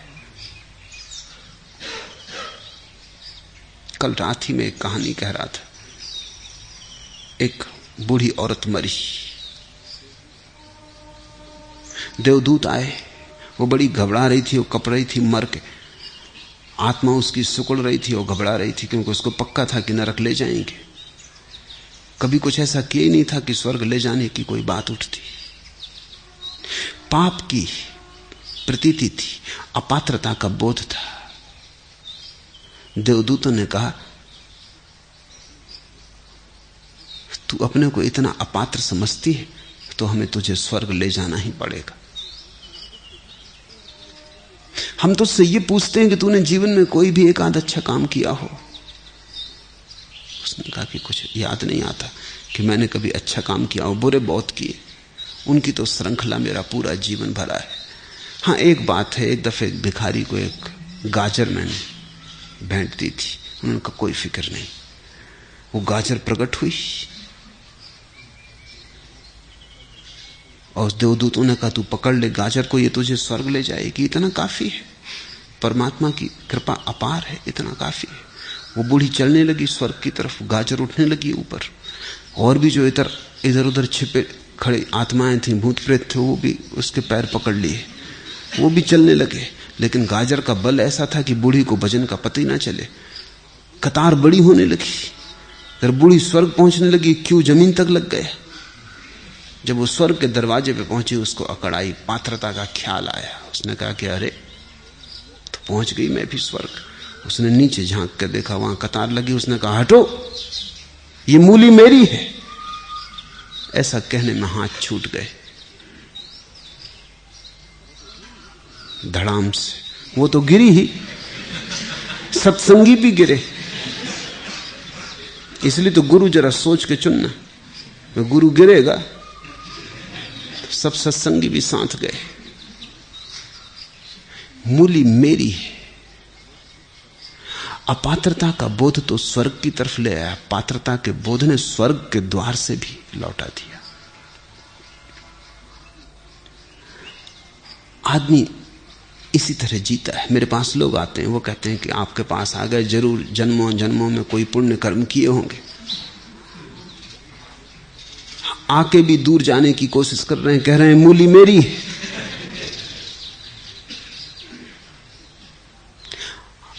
आके भी अहंकार को भर रहे हैं, पर अनजाने चल रहा है ये सब खेल। ये होश में नहीं हो रहा, नहीं तो कौन करे। ये बेहोशी में चल रहा है। शराब पिए, अहंकार शराब है। तो स्वभावतः जब मेरे पास कोई प्राथमिक रूप से आता है तो वो यही सोचता हुआ आता है कि हम पात्र हैं, योग हैं, हमने ये किया वो किया। और जब मैं तुम्हें स्वीकार कर लेता हूं सन्यासी की तरह, तब तो तुम्हारा अहंकार छलांगे भरने लगता। इस भ्रांति में मत पड़ना, मैं सभी को स्वीकार करता हूं, मैं अस्वीकार करते ही नहीं किसी को। इसलिए पात्रता अपात्रता का भेद ही मत करना। तुम ये मत सोचना कि तुमको स्वीकार किया है, जो भी आता है उसी को स्वीकार करता हूं, इसलिए इस हिसाब में तो पढ़ना ही मत। हाँ, और हैं गुरु जो कहते हैं पहले पात्र होना चाहिए। मैं तुम्हें स्वीकार करता हूं, पात्रता अपात्रता का हिसाब ही नहीं रखता। मेरा कोई गणित नहीं, मैं कोई व्यवसायी नहीं हूं, कोई सौदा नहीं है। तुम आ गए काफी। अगर तुम अपात्र हो और आ गए और भी अच्छा, क्योंकि अपात्र का अर्थ है अहंकार सघन नहीं है, बहुत कुछ हो सकता है। पात्रों से खतरा है। तो मेरे पास कोई आ जाते हैं, वो कहते हैं कि हम 20 साल से हठ योग कर रहे हैं, कोई कहता है हम उपवास कर रहे हैं, प्राणायाम कर रहे हैं, तो उनकी आंखों में देखता हूं कि पात्रता बहुत घनी, मुझसे संबंध ना हो पाएगा। उनकी मूली बड़ी और उनका भाव भारी, वो इस द्वार से खाली लौट जाएंगे। मेरे पास आने का एक ही उपाय है, और वो यही है कि तुम समझना शुरू करो कि तुम नहीं हो। क्योंकि इसी भांति तुम अपने पास आओगे। मेरे पास होने का प्रयोजन क्या है कि तुम अपने पास आ सको। मेरा तो बहाना है, आना तो तुम्हें अपने पास है। जितना मैं मजबूत होगा उतना ही तुम अपने से दूर रहोगे। मैं तुम नहीं हो। जहां तक मैं है वहां तक तुम भटके हो, वहां तक तुमने किसी और को अपना होना समझा है। इधर मैं गिरा कि तुम्हें अपनी वास्तविकता से मिलन हुआ। पहली दफा तुम्हारा आमना सामना होगा अपने से। पहली दफा आंख में आंख डाल के देखोगे तुम स्वयं की। तो ठीक है, जब शुरू में आना हुआ था तो मैं किसी विशेष पात्रता के कारण आपके पास पहुंची हूं, ऐसा लगता था। वो भ्रांति थी, उसे मुझे तोड़ना ही पड़ेगा। और शुभ है कि वो टूटने लगी। लेकिन अब दिनों दिन अपनी अपात्रता का बोध हो रहा है। शुभ हो रहा है। लेकिन मेरी ये बातें सुन के कि अपात्रता पात्रता है, अब इस बोध से अकड़ मत जाना। आदमी का मन बड़ा ही चालबाज है। अभी मैंने कहा कि अपात्रता पात्रता है, अब तुम अकड़ के मत बैठ जाना, रीढ़ सीधी करके कुंडलनी जागृत मत कर लेना। क्या रे, तुम्हें पात्र हो गई तो अच्छा हुआ कि अपात्र अपने को समझ लिया, पात्र हो गई बस तो फिर स्वर्ग के द्वार से मूली छूटी। अब तुम सोच समझ के चलना। मैं लाख कहूं कि तुम पात्र हो, तुम अपनी अपात्रता को और गहरा समझते जाना। अब पूछा है, अपात्रता का बोध हो रहा है, आपकी असीम करुणा का भी। जैसे जैसे अपात्रता का बोध होगा वैसे वैसे मेरे प्रेम का और करुणा का बोध भी होगा, क्योंकि तुम भरने लगोगे। वहां तुम खाली हुए कि भरे, भरे रहे कि खाली रहे। वर्षा होती, मेघ बरसते, पहाड़ों पर भी, खाई खड्डों पर भी। पहाड़ तो खाली रह जाते, सब पानी बरसता है, बह जाता है, खाई खड्डे भर जाते। जो खाली थे वो भर जाते हैं। पहाड़ तो पहले ही से भरे, अकड़ के खड़े, पत्थर ही पत्थर भरे। उनकी शान देखो, अकड़े खड़े हैं आकाश में, खाली रह जाते, रिक्त रह जाते, भीगते भी नहीं। और खाई खड्डे जिनकी कोई अकड़ नहीं, भर जाते हैं, झीलें बन जाती। तो तुम अगर खाई खड्डे की तरह मेरे पास रहे तो निश्चित भर जाओगे। और अगर तुम पहाड़ों की तरह अकड़े रहे और तुमने समझा कि हम भरे हुए हैं, तुम खाली रह जाओगे। मैं बरसता रहूंगा, न मैं फिक्र करता खाइयों की न पहाड़ों की, दोनों पे बरसता हूं। कोई हिसाब भी नहीं रखता, हिसाब रख के कौन बादल कब बरसा है। इसलिए ख्याल रखना कहीं अब ऐसा ना हो, रीढ़ को जरा सीधी मत करना, झुके बैठे हो झुके बैठे रहना, और झुक जाना कि सिर जमीन से लग जाए, तो और भी और करुणा का, प्रेम का, प्रसाद का अनुभव होगा। तुम झोली तो फैलाओ, तुम मांगते भी हो और झोली भी नहीं फैलाते। तुम जल के किनारे खड़े हो, अंजलि भी नहीं बनाते, झुकते भी नहीं, प्यासे के प्यासे रह जाते हो। अब नदी छलांग लगा के तुम्हारे गले में ना उतर जाएगी। थोड़ा झुको, जलधार के करीब आओ, अंजलि बनाओ। जितना झुकोगे उतना पाओगे। अगर बिल्कुल झुक जाओ तो नदी में डूब जाओगे, इतने डूब जाओगे कि नदी तुम्हारे ऊपर से बह जाएगी। लेकिन सब तुम्हारी शून्यता पर निर्भर है। इसलिए ऐसा कुछ भाव खड़ा मत करना जिससे तुम्हारी शून्यता मिटती हो। मैं तुमसे यह कहना चाहता हूं कि तुम्हारे मिटने से जो संगीत पैदा होगा, वैसा संगीत, वैसा अनाहत नाद तुम्हारे होने से पैदा होने वाला नहीं। दिल मेरा तोड़कर कहा उसने जबाने राज में, साज में नगमे कहां हैं जो शिकस्ते साज में।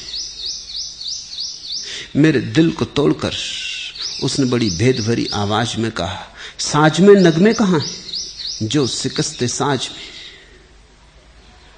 वीणा में वे स्वर कहां जो वीणा के टूटने पर प्रकट होते। निश्चित ही वीणा के टूटने पर जो स्वर प्रकट होते हैं वो सुने नहीं जा सकते, वो इतने स्थूल नहीं है, वे केवल अनुभव किए जा सकते हैं। उसको ज़ैन फकीरों ने एक हाथ की ताली कहा है।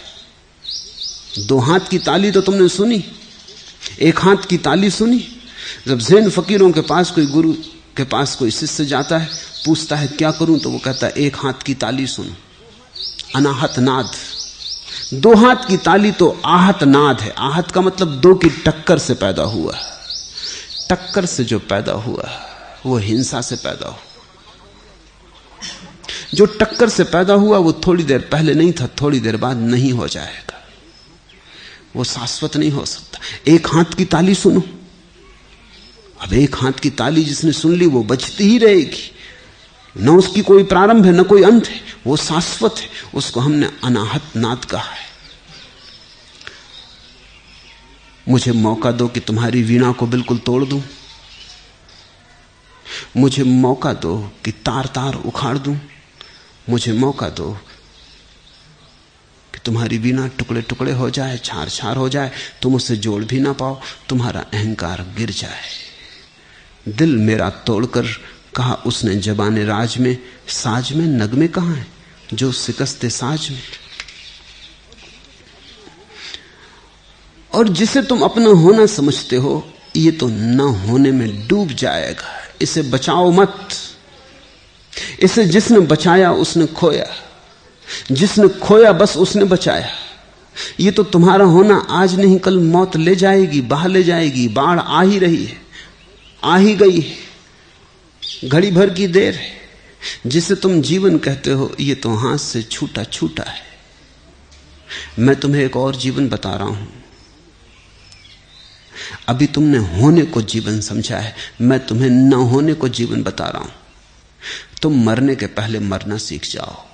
इसके पहले कि मौत मिटाए तुम मिट जाओ स्वेच्छा से, तो फिर तुम्हें मौत ना मिटा सकेगी। जो मौत के आने के पहले मर गया, मिट गया, उसे मौत मिटा कैसे सकेगी? मौत आएगी, खड़ी रह जाएगी, कोई उपाय ना पाएगी। ये साज तो पहले ही टूटा पड़ा है। इसे तो तुमने अपने हाथों तोड़ दिया, और जो तुमने अपने हाथों तोड़ा है, तुम उस टूटने के पार बच जाओगे। तोड़ने वाला तो बच ही जाएगा। समस्त साधना न हो जाने की साधना है। जिंदगी यह है कि जिस रेत पर जलते थे कदम, अब वहीं बिस्तरे आराम हुई जाती है। जिंदगी यह है कि सोया था मुसाफिर थक कर, सो के उठा है तो अब शाम हुई जाती। जिसको तुम जिंदगी कहते हो वो ऐसे ही गुजरती है। और जिस रेत पर पैर जलते थे, जहां घबराहट और बेचैनी होती थी,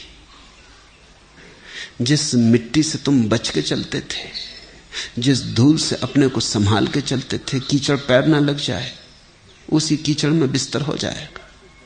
जिंदगी यह है कि जिस रेत पे जलते थे कदम, अब वहीं बिस्तरे आराम हुई जाती।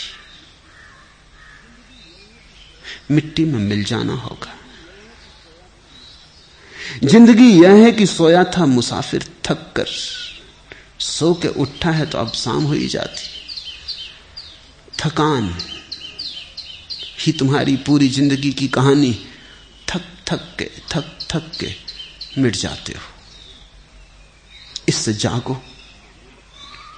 एक और होने का ढंग है न होना, बड़ा गहरा ढंग है। जैसे परमात्मा है उस ढंग से हो जाओ। बुद्ध जिस ढंग से कहते हैं परमात्मा नहीं है, तुम भी उसी ढंग से नहीं हो जाओ। नहीं परमात्मा के होने का ढंग है। लोग मेरे पास आते हैं, वो पूछते परमात्मा कहां है? मैं कहता हूं अनुपस्थिति उसके उपस्थित होने का ढंग है।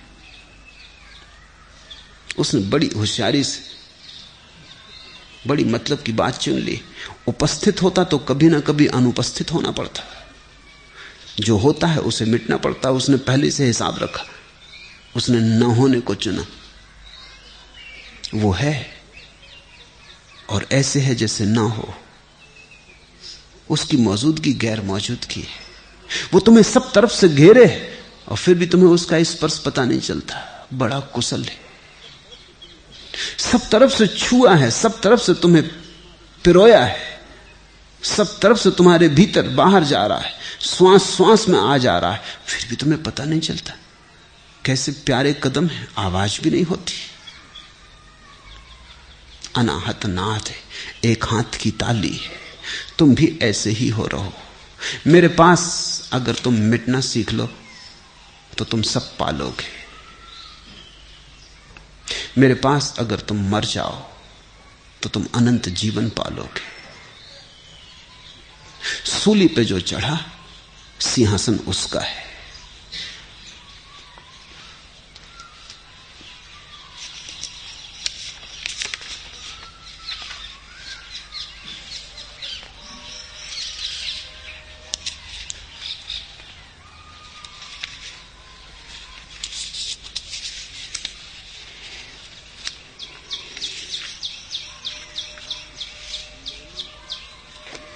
आखिरी प्रश्न। ना मैं ना जानू में आरती बंधन, ना पूजा की रीत खुदाया। मेरी ख्वाहिशों पर न जा, तकाजा मेरा सख्त मायूब है। जो मर्जी हो तेरी वही खूब है, अब स्वभाव निराश नहीं हो सकता। प्रभु, स्वभाव का प्रश्न है। ना जानू में आरती बंधन, ना पूजा की रीत। जानने की जरूरत ही नहीं। जो जानते हैं वो बड़ी मुश्किल में पड़ते हैं। रीत ही हाथ पड़ती है, फिर विधि ही रह जाती हाथ में, तकनीक ही रह जाता है। जानने वाले बड़ी बुरी तरह भटकते हैं। मोसेस के जीवन में उल्लेख है, एक पहाड़ी रास्ते से गुजरते थे। एक गरीब आदमी को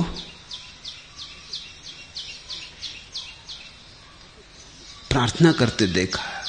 फटे पुराने कपड़े थे, धूल धूसर थे, पसीने से लथपथ था, गड़रिया था। वो कह रहा था परमात्मा से कि हे प्रभु, अगर मुझे मौका दे, अगर मुझे अपने तू पास रख, तो रोज तुझे खूब घिस घिस के नहला दूंगा, तेरे जुएं भी निकाल दूंगा, पिस्सू इत्यादि तेरे शरीर पर आ जाते होंगे, एक न बचने दूंगा। तू देख मेरी भेड़ों को कैसा साफ सुथरा रखता हूं, तू जरा मुझे मौका तो दे।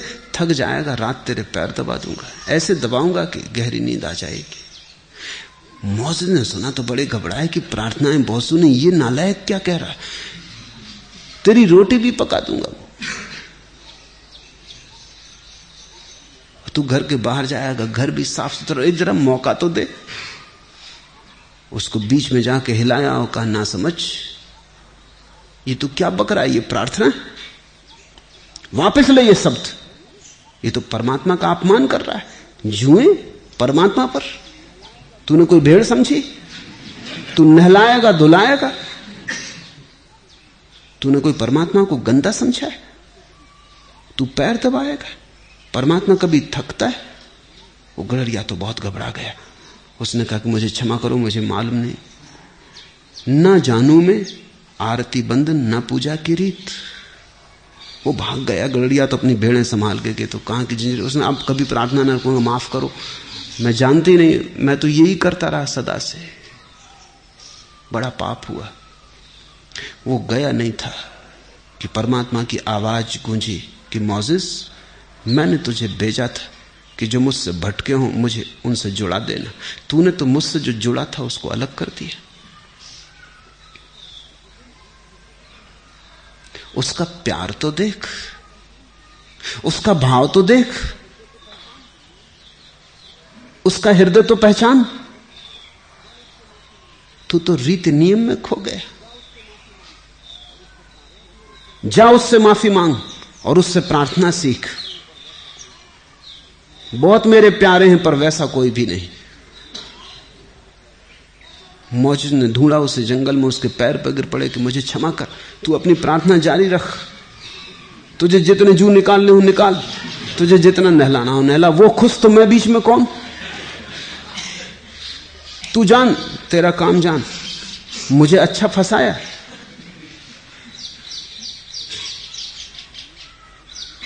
ध्यान रखो, जीवन के परम सत्य रीति नियम से नहीं मिलते, औपचारिक नहीं है। धर्म का जगत भाव का जगत है। वहां तुमने प्रार्थना कैसे की इसका कोई संबंध नहीं है, प्रार्थना की इसका संबंध है। भाव था, गहरा था, तुम डूबे थे, फिर ठीक है। ऊपर ऊपर शब्द दोहरा रहे थे, रटी हुई प्रार्थना को दोहरा रहे थे, व्याकरण भी शुद्ध थी, भाषा भी शुद्ध थी। उससे क्या होगा? कोई परमात्मा को व्याकरण सीखनी कि परमात्मा को भाषा सीखनी कि परमात्मा को तुम वेद उपनिषद और गीता सुना के कुछ नई बात सुना रहे होगे। नहीं, परमात्मा तुम्हारा हृदय मांगता है, तुम्हें मांगता है, रीति नियम नहीं। छोड़ो फिक्र, नहीं जानते शुभ है। सहज स्फूर्त हो, सरलता से उठे, तुम्हारे जीवन के सत्य को लेके आती हो। तुम्हारी मगनता, तुम्हारे उन्माद, तुम्हारे हर्ष को प्रकट करती हो, तुम्हारे नृत्य को, तुम्हारे आंसुओं को, तुम्हारे गीत को प्रकट करती हो गई बात। तुम परमात्मा का नाम भी मत लो तो भी चलेगा, मगर तुम्हारा नाच हार्दिक हो और तुम्हारे आंसू असली हो, नकली ना हो। तुम बड़े कुशल हो गए हो नकली आंसू लाने में। मैं एक घर में मेहमान था, कोई मर गया था घर में। वो घर की जो महिला थी, मैं बाहर बैठा रहता धूप में, वो मुझसे कह दी थी कोई आए बैठने, जरा मुझे इशारा कर दिया कर। मैं तू क्या करेगी? वो एकदम घूंघट डाल के छाती मार कर पीट के रोने लगती। मैं बड़ा चकित हुआ। वो बिल्कुल ठीक ठाक बैठी रहती, कोई आने वाला है, बैठने आने वाला है। मैं उसको इशारा करता कि आता कोई, वो एकदम। मैंने एक दिन जाकर उसका घूंघट उठा के देखा, आंसुओं की धार लगी। कि तूने भी गजब कर दी, अब भी तू हंस रही थी, बात कर रही थी। ये आंसू उसने कहा बड़ी मुश्किल से सीखे, कई अनुभव से सीखे।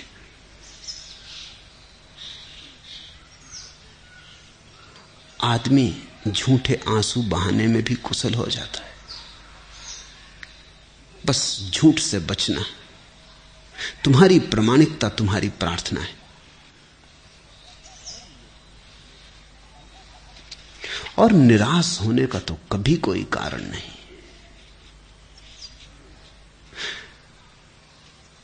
निराशा तो इसलिए बार बार घेर लेती है कि तुम गलत दिशा में खोजते हो। निराशा तो इसलिए बार बार घेर लेती है कि तुम अहंकार से भरे खोजते हो। निराशा तो इसलिए बार बार घेर लेती है कि तुमने अभी अपने को मिटा के नहीं खोजा। अपेक्षा से खोजते हो, इसलिए विषाद पकड़ लेता है। कुछ पाने के लिए खोजते हो, जब नहीं मिलता है तो बेचैनी होती, या जो भी मिलता है तो इतना नहीं मालूम पड़ता जितना तुम सोचते थे मिलना चाहिए। मिला तो बहुत है, पर तुम्हारी अपेक्षा बड़ी। मैं कलकत्ते में किसी के घर जा रहा था। एयरपोर्ट से मुझे लेके जो सज्जन जा रहे थे बड़े उदास थे। उनको कभी मैंने उदास नहीं देखा। उनकी पत्नी भी साथ थी। मैंने पत्नी से पूछा कि मामला क्या है, तो उन्होंने कहा आप उन्हीं से पूछ ले। मैं पूछा, वो कहने लगे बड़ा नुकसान हो गया, 5 लाख का नुकसान लग गया। तो मैंने कहा उदास होने की बात है। पत्नी हंसने लगी। उसने कहा इनकी बात में मत जाना, 5 लाख का नुकसान नहीं, 5 लाख का फायदा हुआ है, मगर ये 10 लाख की सोच रहे थे। सो इनके हिसाब में 5 लाख का नुकसान हो गया है। इनको मैं लाख कहती हूं कि 5 लाख का फायदा हुआ, नुकसान का। मगर ये अपनी धुन लगाए रहते हैं कि 10 मिलने चाहिए थे। कोई सौदा किया था, 5 ही मिले। उदासी, विषाद, खिन्नता अपेक्षाओं से घिरती है। प्रार्थना करो, अपेक्षा मत करो, फिर तुम कभी उदास ना होगे। फिर जो मिलेगा उससे तुम धन्यभागी होगे। और बहुत मिलता है, बहुत मिल रहा है, बहुत मिला ही हुआ है, मिलता ही रहा है। और जितने तुम प्रसन्न होगे, जितने अहोभाव से भरोगे, उतने ज्यादा को पाने का द्वार खुल जाता है। और जितने तुम विश्वास से भरोगे, उतने तुम सिकुड़ जाते हो, उतना ही द्वार दरवाजे बंद हो जाते। जो मिलने वाला था वो भी चूक जाता है। रात अंधेरी है माना, जरा तारों को देखो कितने रोशन। कोई सूरज की ही रोशनी होती, तारों की भी रोशनी होती। और तारों की रोशनी का अपना सौंदर्य है, सूरज की रोशनी का अपना सौंदर्य है। सूरज की रोशनी में बड़ी तपन है, चांद तारों की रोशनी में बड़ी शीतलता है। तपन के बाद शीतलता जरूरी। रात का अंधेरा ही क्यों देखते हो? जरा चांद तारे देखो। फिर अंधेरे में भी सिर्फ अंधेरा क्यों देखते हो? सुबह, छुपी हुई सुबह भी देखो, पास आती सुबह भी देखो। अंधेरा तो गर्भ है, रात तो मां है, सुबह को जन्म देने के करीब है। फिर अंधेरे में आने वाली सुबह ही देखने की भी इतनी जरूरत नहीं। जरा अंधेरे को ही गौर से देखो, उसकी शांति, उसका मखमली फैलाव, उसका असीम विस्तार, जरा उसे छुओ तो तुम जहां हो वहीं तुम पाओगे इतना मिला है, इतना मिला है। और तुम जहां हो वहीं तुम पाओगे कि इतना और इससे और ज्यादा मिलने के करीब आ रहा है। आदमी पर इतनी वर्षा होती फिर भी आदमी गीला नहीं हो पाता, अपनी ही नासमझी है। आज कांटे हैं अगर तेरे मुकद्दर में तो क्या, कल तेरा भर जाएगा फूलों से दामन, गम न कर। तू नजर आता है जिस जंजीर आहन में असीर, टूट जाने को है वो जंजीर आहन, गम न कर। देखता है आज जिस गुलशन को बख्फे खिजा, ताजा कैसा ताजा तर होगा वह गुलशन, गम न कर। गुल अगर एक समा होती है हवाए दहर से, सैकड़ों उसकी जगह होती हैं रोशन, गम न कर। एक दिया बुझता नहीं हजार जल जाते, एक सूरज बुझता नहीं हजार दिए जल जाते हैं। देखा रोज फिर भी समझे नहीं, गणित बिल्कुल साफ है। दिन का सूरज एक, रात के सूरज करोड़ है। एक सूरज बुझता नहीं, करोड़ जल जाते हैं। एक फूल गिरता नहीं, करोड़ खिल जाते हैं। एक द्वार बंद नहीं हुआ, अब बंद द्वार पर अटके मत बैठे रहो, उसी को मत देखे रहो, उसमें आंखों को मत उलझाओ। जरा इधर उधर देखो, कहीं 10 द्वार खुल गए। इधर कोई मरा, उधर जन्म हुआ। तुम मौत को ही लेकर सिर मत पीटते रहो, जन्म की खुशी मनाओ। फिर कोई जन्म गया है, फिर कहीं कोई नया पैदा हो गया है। एक बार दृष्टि तुम्हारी सुधर जाए, एक बार ठीक दिशा में देखना आ जाए, तो जरा भी उदास होने का कोई कारण नहीं। फिर ख्याल रखना, ऐसी कसम मत लेना कि अब निराश ना होंगे। कसम से काम ना चलेगा, समझ से काम चलेगा। कसम मत ले लेना कि निराश ना होंगे, अन्यथा दोहरी निराशा आ जाएगी। जब निराशा आएगी तो निराशा तो आएगी ही, और साथ में यह निराशा भी पकड़ेगी कि अरे फिर निराश हो गए। कसम मत लेना, कसमों से ना समझ जीते हैं। समझ, मुझे सुनो, समझो क्या कह रहा हूं। व्रत मत लो, कसमें मत खाओ, यह मत कहो कि अब कभी ना होंगे निराश। कल का पता है, क्षण भर के बाद का पता है। अभी एक रौ में हो, अभी मन प्रसन्न है, क्षण भर बाद शायद मन प्रसन्न न रह जाए। अभी गीत गुनगुना रहे हो, क्षण भर बाद आंख में आंसू आ जाएं। क्षण भर बाद का फिर क्या करोगे? फिर ये तुमने जो वचन दे दिया कि अब कभी निराश ना होंगे, ये कहीं बांधने वाला ना हो जाए। फिर कहीं ऐसा ना हो कि तुम आंसू छिपाओ कि अब कैसे प्रकट करें। एक दफा कह दिया आप कभी उदास ना होंगे, फिर तुम झूठी प्रसन्नता प्रकट करो। झूठी प्रसन्नता से तो सच्ची उदासी सही है, कम से कम सच्ची तो है। इसलिए इस बात को मैं तुमसे बहुत समझा के कह देना चाहता हूं कि मेरे पास कभी कस्में लेने की कोई जरूरत नहीं। मैं कस्में दिलाने वाला नहीं, मैं तुम्हें कोई व्रत नहीं देता, सिर्फ बोध देता हूं। इस क्षण में प्रसन्न रहो, काफी है। इसी क्षण से तो अगला क्षण आएगा, इसी से तो बंधा खिंचा आ रहा है। अगर यह क्षण प्रसन्नता से भरा है तो अगला क्षण इसी से तो निकलेगा। सुबह इसी रात से तो पैदा होगा। अगर रात तुमने नाच के बिताई है तो सुबह का सूरज तुम्हें और नाच से भर जाएगा। लेकिन कसम मत खाओ, क्योंकि कसम में भय है, डर है। तुम कह रहे हो अभी प्रसन्न हूं, अभी कसम खा लूं, पता नहीं क्षण भर बाद फिर मौका चूक जाए और कसम ना खा पाऊं। मैं उन मंदिरों मस्जिदों के खिलाफ हूं, उन गुरुओं के खिलाफ हूं जो लोगों को कसमें दिलाते। वो शोषण कर लेते। तुम गए मंदिर में, धूप दीप जलता था, पूजा के थाल सजे थे, घंटनाद होता था, प्रार्थना कीर्तन होता था, लोग नाचते थे, मगन थे। तुम भी मगन हो गए, बह गए। फिर तुमने कसम खा ली कि अब रोज प्रार्थना करूंगा। जरा ठहरो, कहीं एक भाव दशा में तुम जीवन भर को बांध तो नहीं रहे हो? कल पछताओगे तो ना? कल ऐसा तो ना होगा कहोगे ये मैं क्या कह फंसा? फिर कहीं ऐसा ना हो कि तोड़ना पड़े। तोड़ोगे तो आत्मग्लानि होगी, अपराध का भाव होगा। तोड़ोगे तो हिम्मत छूट जाएगी, अपने पे भरोसा खो जाएगा। तोड़ोगे तो ऐसा लगेगा कि नहीं, मेरे किए कुछ भी नहीं हो सकता। एक छोटी सी बात भी ना कर पाया, पूजा भी ना कर पाया, प्रार्थना भी ना कर पाया। फिर तुम मंदिर से बचोगे, मंदिर जाने में डरोगे, भय पकड़ने लगेगा।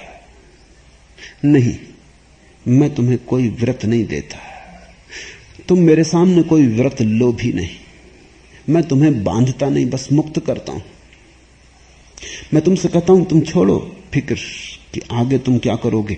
अभी तुम प्रसन्न हो, अभी पूरे प्रसन्न हो जाओ, बस काफी है। अगला क्षण इसी क्षण से पैदा होगा, वो इसी क्षण की संतति है। अगर तुम प्रसन्न हो, वो भी प्रसन्न होगा। लेकिन तुम अभी भी डर रहे हो, तुम इस क्षण में भी घबरा गए हो। खुशी आई है, तुम्हें भरोसा नहीं टिकेगी। तुम कहते हो अब मैं कभी निराश ना होऊंगा। तुम कहते हो ये क्षण इसके पहले निकल जाए, कसम खा लूं, बंध जाऊं, कमिटमेंट हो जाए, तो फिर बंधा रहूंगा, फिर भाग ना पाऊंगा। लेकिन बंधन अगर बन जाए धर्म, तो धर्म ही ना रहा। धर्म मुक्ति है, पहले कदम से लेकर अंतिम कदम तक मुक्ति है। मैं तुम्हें समस्त व्रतों और कसमों से मुक्ति दिलाता हूं। तो स्वभाव ने कहा है, अब स्वभाव निराश नहीं होगा, नहीं हो सकता है।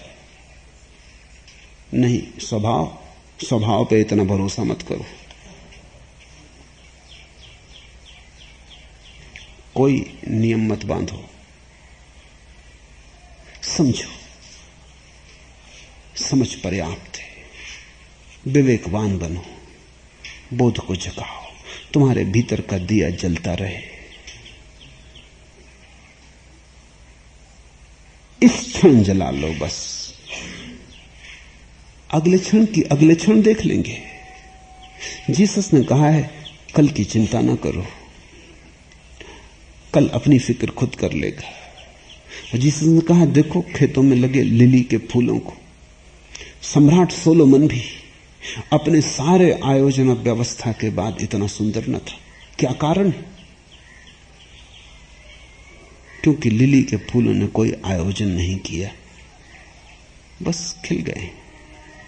कोई व्यवस्था न जुटाई, कोई योजना न बनाई, न 5 दिवसीय न पंचवर्षीय, बस खिल गए सहज। इनके सौंदर्य के देखो, सोलोमन भी झेप जाए, और जीसस ठीक कहते हैं सोलोमन भी झेप जाएगा। नहीं, तुम कल का आयोजन मत करो, अन्यथा सोलोमन हो जाओगे। मैं चाहता हूं तुम लिली के फूल रहो, खिलो। खिलने से और खिलना निकलेगा, निकलता रहेगा। जिसने आज दिया है कल भी देगा, जिसने आज हंसाया है कल भी हंसाएगा, जिसने आज श्वासें दी हैं कल भी श्वासों से भरेगा। भरोसा करो, जीवन पर भरोसा करो, व्रतों पर नहीं। जीवन पर श्रद्धा करो, नियमों पर नहीं। एस धम्मो सनातनो, यही सनातन धर्म है, जीवन पर श्रद्धा। आज इतना है।